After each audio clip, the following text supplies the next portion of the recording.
have here Glenmorangie 18-year-old extremely rare. This is a limited edition bottle and packaging design by Azuma Makoto.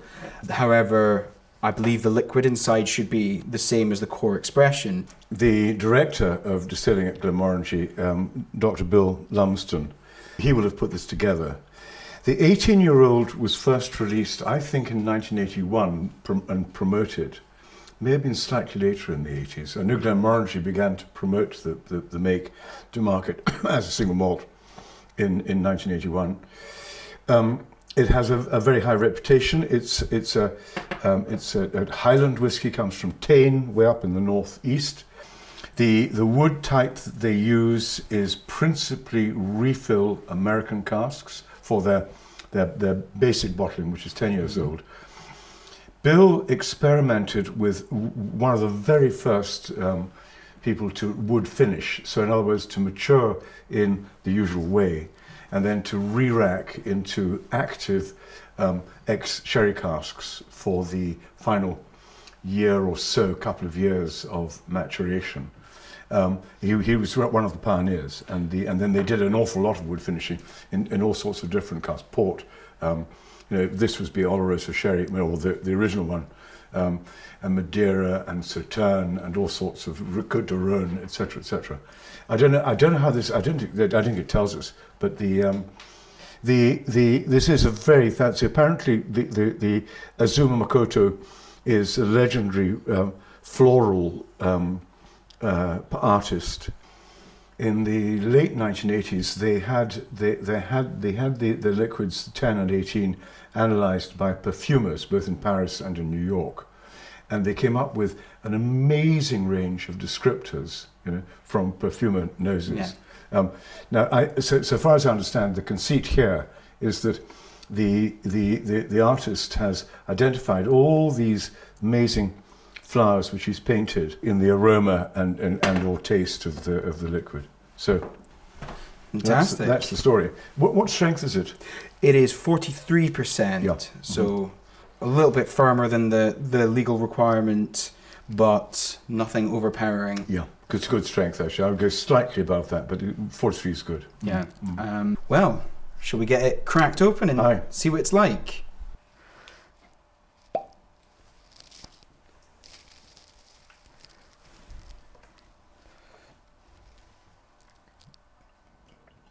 Great. Go.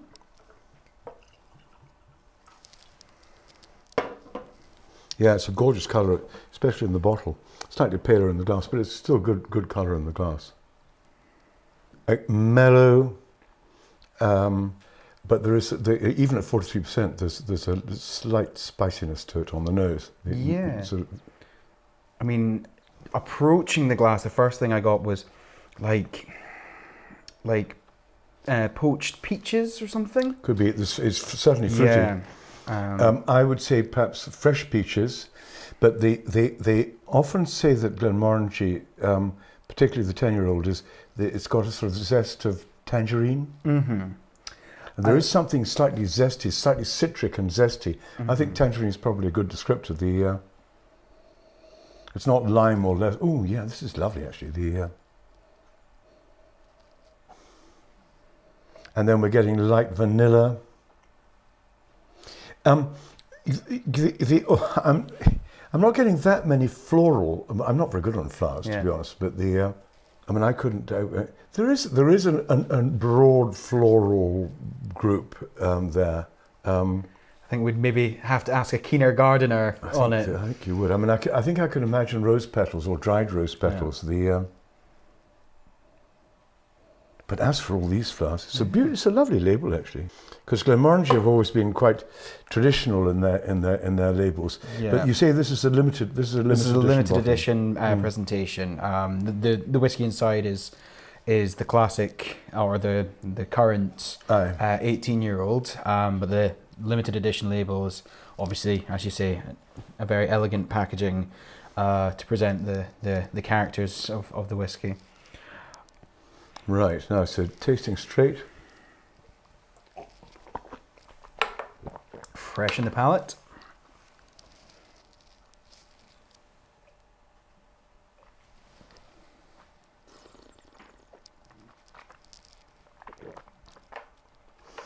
Sweet, fresh,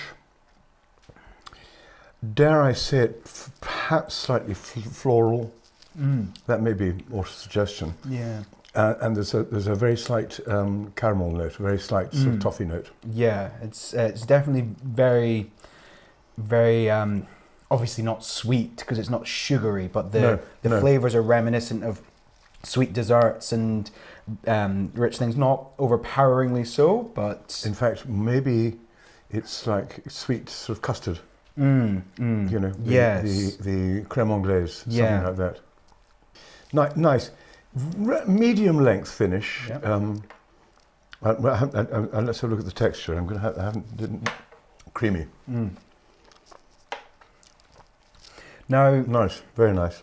it's very light in body as well. It is. Now, tell me what's the story with Glenmorangie's stills? I understand they're quite unique. They're as tall as giraffes. Yeah. They're the highest. They're 17.5 feet high, I believe, and which is as big as a giraffe. And they're the tallest stills in Scotland. They were originally, you know, the original stills were gin stills. Really? And then when Glenmorangie became a distillery in the 1840s, they bought these second-hand gin stills, and they happened to be very tall, and so they've been replicated ever since. And it does make the spirit is very light, which is one of the reasons why it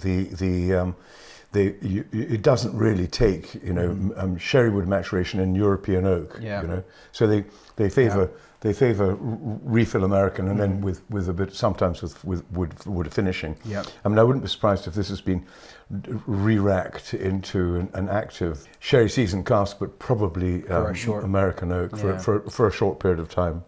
And so the science behind that, what the difference of the long neck still, my understanding, it's that the heavier compounds, the less volatile compounds aren't able to travel up through the still, which leaves just a lighter and more more fresh. The purity depends upon the interaction between the alcohol vapor and the copper. Yeah. Whether it's in the still or in the condenser. And so so if you've got these very, very tall stills, then the vapor goes up and up and up, and then it comes down and down and down. And and you get this thing called reflux, which actually it becomes liquid, but so it's going up and down all the time before finally it goes over the swan neck and then into the condenser. So it's getting a lot of contact with copper and becoming lighter and purer. Now that's the style of Glenmorangie. The short dumpy stills, especially if they've got worm, we can talk about worm tubs with another whiskey when we're looking at it. But the less copper contact, heavier style of spirit. Now let's have a look at this. I'll need a drop more here because I've. Feel free to help yourself. No, thank you very much. That's great. 43%. Oh, that's opened it up beautifully. Your peaches are coming through. Yeah. And it's almost like fondant. I'm thinking of orange cream chocolates, or maybe sort of tangerine cream chocolates. Yeah, those sort of It's very elegant, isn't it? I mean, the ones really, I always steal out of the box of Quality Street. Yes, absolutely. The orange ones. Yeah. I love them. That has made a difference, and it's added that chocolate dimension. It's a very elegant. Oh yeah, but it's still got, even with a couple of squirts of water, it's still got a slight sort of pepperiness, a liveliness about it. Yeah, it's certainly sweetened it up. It's softened the mouthfeel. The pepper is still there. It's extraordinary. Water makes such a difference. It really, or it can make such a difference. Yeah. And it's one of those things. Obviously, it seems very intuitive to add water to a cask strength whiskey that's 50-60%. But as you say, this is 43%, which, you know, you wouldn't usually need to add water to, but it does help it. You know, it's extraordinary. It's always worth exploring. It's always worth exploring with a drop of water. Not something to shy away from at all. Absolutely not. And it's retained a great texture on the palate as well. It's enhanced the texture. You can get more from it because you're not having your palate kind of overwhelmed by the alcohol content. Yeah, absolutely. Great, very good indeed.